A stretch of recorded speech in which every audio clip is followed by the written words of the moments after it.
नमस्कार, आपका अपनी जोड़ी की इस वीडियो में बहुत-बहुत स्वागत है। तो आज हम बात करेंगे कि लव मैरिज करना सही रहेगा या अरेंज मैरिज। तो हमारे साथ सुभाष सर हैं। जी तो सर आपका बहुत-बहुत स्वागत जी है जी पहले जी तो। जी जी जी। और मेरा पहला क्वेश्चन आपसे ये रहेगा कि क्या आप सच में कपल्स को लव मैरिज करने के लिए मोटिवेट करते हैं? देखिए, ठीक है, ये आपका जो सवाल है हाँ जी। बहुत इंटरेस्टिंग है और बहुत कॉमन है। कपल मुझे कहते हैं और मैं भी ऐसा बहुत बार सोचता हूँ कि सर मैं बहुत मोटिवेट हो गया आपके वीडियोस को देख करके, हुँ, और इस वजह से मैंने प्लान किया कोर्ट मैरिज के लिए या लव मैरिज करने के लिए। बट मैं किसी को मोटिवेट नहीं करता कि आप लव मैरिज करो, हुँ, है ना, बल्कि मैं उनको एजुकेट करता हूँ। क्योंकि आज के समय में बहुत रूरल एरिया में भी सभी जगह कपल्स हैं और उनको ये पता नहीं होता है कि हुँ, वो अपने लाइफ के फैसले कैसे ले सकते हैं, बिल्कुल। है ना। तो लाइफ के फैसले लेने के लिए अगर मान लीजिए कि वो घर से बाहर निकल जाते हैं, हुँ, उनको ये नहीं मालूम है कि कैसे शादी कर सकते हैं, किस एज में शादी कर सकते हैं, किन हुँ, डॉक्यूमेंट्स के साथ शादी कर सकते हैं, हुँ, उनको लव मैरिज करना है या अरेंज मैरिज करना है, बिल्कुल। कंप्लीटली उनका डिसीजन है। हम लोग या हमारी टीम एजुकेट करती है कि अगर आपको लव मैरिज करना है करना है, तो ऐसे करना है। ठीक है। जी तो अभी अगर मैं ये जानना चाहूंगी कि ठीक है, आप लव मैरिज के बारे में गाइडेंस देते हैं, जो अवेयर नहीं होते उनको अवेयर करते हैं इन जी चीज़ों से। जी। तो आपका लव अरेंज मैरिज के पार्ट पे कितना पर्सपेक्टिव है कि कितनी वो सही है लव मैरिज के अकॉर्डिंग या कितनी नहीं? देखिए, ये डिपेंड करता है हम्म, सिचुएशन टू सिचुएशन। आप अपने इंडिया में अगर आप देखोगे बिल्कुल। तो कई ऐसी फैमिलीज हैं हम्म, जो बेटी को सिर्फ इसलिए बड़ा कर रही हैं हम्म, कि वो बड़ी हो जाएगी, एज कंप्लीट करेगी, उसकी शादी करा देंगे। बिल्कुल। उसके एजुकेशन से कोई मतलब नहीं है, हम्म, किसी चीज से कोई मतलब नहीं है। हम्म, पिताजी पैसे इकट्ठे शादी करने के लिए कर रहे हैं, उसको पढ़ाने के लिए नहीं कर रहे हैं, बिल्कुल। है ना। आज हमारे देश में कई ऐसी फैमिलीज हैं जो केवल जाति और धर्म के नाम पर अगर आपका बेटा या बेटी या बहन हम्म, अगर किसी सजेस्ट करे कि ये मेरी पसंद है, हम्म, ये मेरे पार्टनर है, आप एक बार देख लो या समझ लो, उसके अंदर हजारों क्वालिटीज हो, लेकिन जाति और धर्म के आधार पर उसको रिजेक्ट कर दिया जाता हम्म, है ना।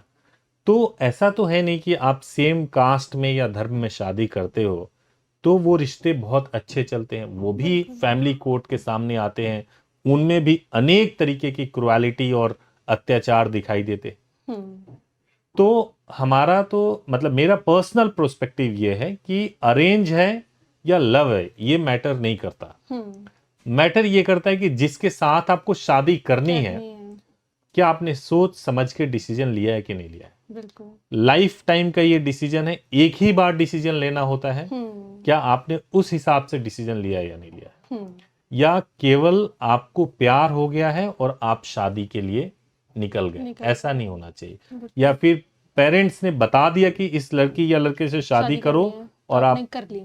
कर ली, ऐसे नहीं होना हम्म, चाहिए। लेकिन अब कहा जाए कि जब हम लव मैरिज करने जाते हैं हम्म। तो कुछ चीजें होती हैं हमारे पास जो प्लस पॉइंट में भी होती है और माइनस में भी होती जी। है। कि अगर लव मैरिज करने जा रहे हैं तो कंपैटिबिलिटी हमें पता होती है कितनी है। हम्म। लेकिन अगर हम जब मैरिज कर लेते हैं उन लोगों से तो हमने उनका बैकग्राउंड नहीं चेक किया होता, हम्म। क्यों? क्योंकि लव मैरिज हो रही है। हम्म। लेकिन अरेंज मैरिज के भी तो कुछ ऐसे सर्कमस्टेंस हो सकते हैं ना कि हम्म। फैमिली भी हमें श्योर नहीं कर सकते कि जिससे वो शादी करवा रही है हम्म। कितनी वो शादी आगे तक चलेगी, कितनी बिल्कुल। नहीं चलेगी। हम्म। तो इसमें वो पर्सन कैसे वो डिसीजन ले सकता है, जैसे कि अभी आपने कहा हम्म। कि वो देखे कि हाँ मेरे लिए चाहे लव मैरिज हो या अरेंज मैरिज हो, हम्म। मैं अपना पर्सन चूज करूं कि मैं उसके साथ आगे कंटिन्यू कर सकता हूँ ये नहीं। हम्म। लेकिन अगर पेरेंट्स के पर्सपेक्टिव में वो चीज ना हो पाए फिर? देखिए, मैं आपको बताता हूँ, मोस्टली हम्म, इंडिया में जितनी भी एजुकेटेड फैमिली है हम्म, वो अपने बच्चों के लिए बेहतर से बेहतर चुनाव करना चाहते हैं। बिल्कुल। वो ऐसा नहीं चाहते कि उनके बेटे या बेटी के लिए कुछ हम्म, गलत फैसला हो जाए। हम्म, वो अच्छा डिसीजन लेना चाहते हैं। लेकिन अच्छा डिसीजन लेने का पैरामीटर क्या है कि उसका एजुकेशन सही हो, बिल्कुल, फैमिली बैकग्राउंड सही हो, बिल्कुल। और उसकी अर्निंग अच्छी हो। हाँ जी, इसी के बेसिस पे जो है आमतौर से डिसीजन लिए लिया जाते हैं। जाता है। बट बैकग्राउंड को ठीक से नहीं वेरीफाई किया जाता हाँ है। जी। कई फैमिलीज उसको सही तरीके से नहीं वेरीफाई करती हम्म, हैं, और कई बार ऐसा है कि अच्छा एजुकेशन भी हो, पैसे भी हो, फैमिली का बैकग्राउंड भी अच्छा हो, जो उनको पता चलती हैं चीजें जो देख इनडायरेक्टली, पाते हैं, जो हाँ, देख पाते हैं, बिल्कुल। उसमें बहुत सारे जो है उसमें धोखा हो जाता है, हाँ फ्रॉड जी, हो जाता है, वो भी बिल्कुल, सही तरीके बिल्कुल। से नहीं चीजें होती हैं। हुँ, तो मोटे तौर से अब चलन बढ़ा है कि एंगेजमेंट कराएंगे, पहले दोनों एक दूसरे को जानेंगे कपल, और उसके बाद शादी होगी। पेरेंट्स को थोड़ी आज़ादी देनी चाहिए फ्रीडम और देनी ये चाहिए। फ्रीडम देनी चाहिए इस बात के लिए कि भाई पहले आप अपने पार्टनर को जज करो। जरूरी नहीं है कि हमने जो आपको बताया वही जज वही करो, सही है, वही सच है। आप खुद भी सजेस्ट करो, जज करो, चेक करो। हाँ, हम ये चाहते हैं कि आपका पार्टनर एजुकेटेड हो, अर्निंग हो, उसके पास ठीक अर्निंग हो, तो ये पेरेंट्स बता सकते हैं और इसके हिसाब से डिसीजन लिया जा सकता है। आफ्टर ऑल जिसकी शादी हो रही है उसी का लाइफ है, हाँ जी, है ना, और उस लाइफ को चलाने की जिम्मेदारी भी उनकी ही है, तो सोच समझ के ही डिसीजन लेना चाहिए। लेकिन आपको भी पता है कि एक 19 से 20 साल की या 21 साल मान लीजिए कि इतनी एक एज होती है कि जब प्यार शुरू होता है, कि सोचा जाता है कि हाँ आप इससे शादी कर सकेंगे या अपना पार्टनर चूज कर पाते हैं। अब सपोज घर में किसी ने बताया कि हाँ पापा मैं इससे शादी करना चाहती हूँ, इससे शादी करना चाहती हूँ, तो उस सिचुएशन में फैमिली स्टिल सपोर्ट नहीं कर पाती है। अगर शादी हो गई तो पेरेंट्स ये कहेंगे कि तुम्हारी डिसीजन था, अब भुगतो।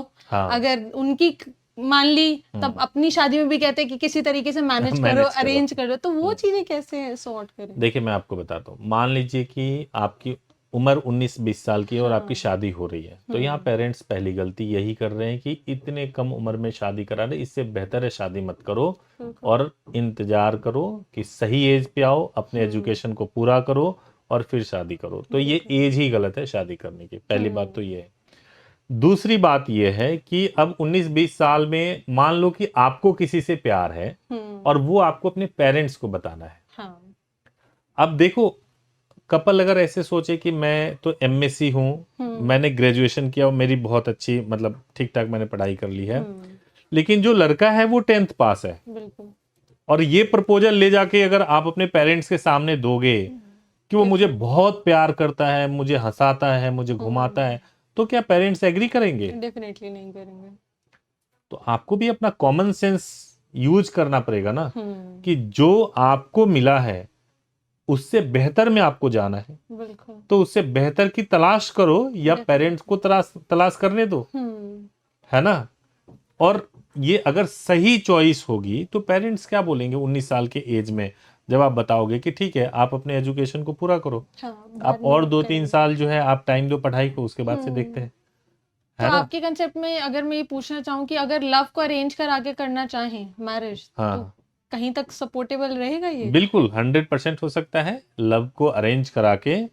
आजकल तो बहुत सारे लोग ऐसा कर रहे हैं, होता है और हो सकता है, इसमें कोई इतना डिफिकल्ट और टफ नहीं है। लेकिन अगर मैं ये पूछना चाहूँ कि अगर अरेंज मैरिज को भी अगर हम कोर्ट के थ्रू रजिस्टर करवा दें तो इन फ्यूचर सेफ्टी के कितने चांसेस हो सकते हैं कि जब पार्टनर छोड़ने को तैयार हो जाते हैं तो फैमिली उसमें कुछ कह नहीं पाती, लेकिन कोर्ट के पर्सपेक्टिव वो कितना हेल्प कर सकता है?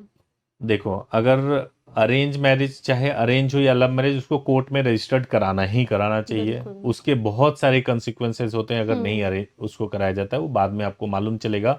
कई वीडियोस ऐसे हैं जिसमें मैंने बताया है कि अगर आपने अपने मैरिज को नहीं रजिस्टर्ड कराया तो उसके क्या क्या नुकसान हो सकते हैं, बहुत सारे नुकसान होते हैं, तो वो तो कराने ही कराने चाहिए।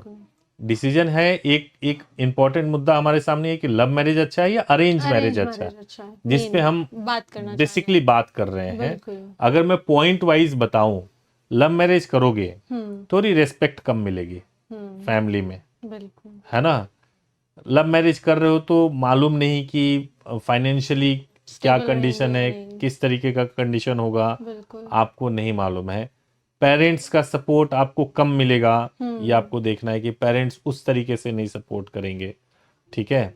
जो है सो आपका पार्टनर है, पति है, उसके साथ आपका सब कुछ है, तब वो आपको देखना है कि वो आप कैसे मैनेज करोगे। वहीं अगर अरेंज मैरिज करते हो तो अरेंज मैरिज की भी खामियां हैं कुछ। अरेंज मैरिज अगर आप करने के लिए जाओगे, ठीक है, आपको मालूम ही नहीं कि फैमिली में क्या है, कौन है, उनका नेचर क्या है ना। जो इन लॉज होते हैं उनकी बहुत माने वो डोमिनेट करने की कोशिश करते हैं, इस तरह की चीजें जो है ज्यादा हो सकती है। फ्रीडम भी नहीं मिलती है, हस्बैंड के साथ ट्यूनिंग बनने में बहुत टाइम हो जाएगा, बिल्कुल, है ना। तो उसकी भी खामियां दोनों के प्लस भी है, ठीक है।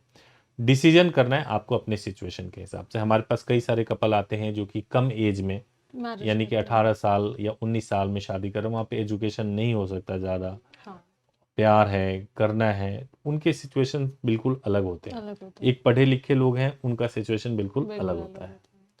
है ना? तो इसमें मेन जो हमारे पास कंक्लूजन निकल के आया है हम्म, कि लव मैरिज हो या चाहे अरेंज मैरिज हो, हम्म, चॉइस उसी पर्सन की है जो करना चाह रहा है, बिल्कुल। राइट? बस इस बात को ध्यान में रख करके कि हम्म, जीवन में एक बार शादी होती है, बिल्कुल। एक ही बार मान के चलना चाहिए कि एक ही बार हम्म, शादी होगी, और ये फैसला सोच समझ के लेना चाहिए। लाइफ टाइम का फैसला है, यूं ही नहीं लेना चाहिए। बिल्कुल। तो अभी के लिए कुछ चीजें इतनी ही है हमारे जी पास, जी बाकी हम कोशिश करेंगे कि और नए से नए टॉपिक लेकर आ पाए जी और जी जी ज्यादा से ज्यादा डिस्कस करें, जी जी ताकि हमारे लिए भी क्लैरिटी रहे और आप लोगों के लिए जी। भी। Thank you so thank you much, so thank you much. So much, thank you so much.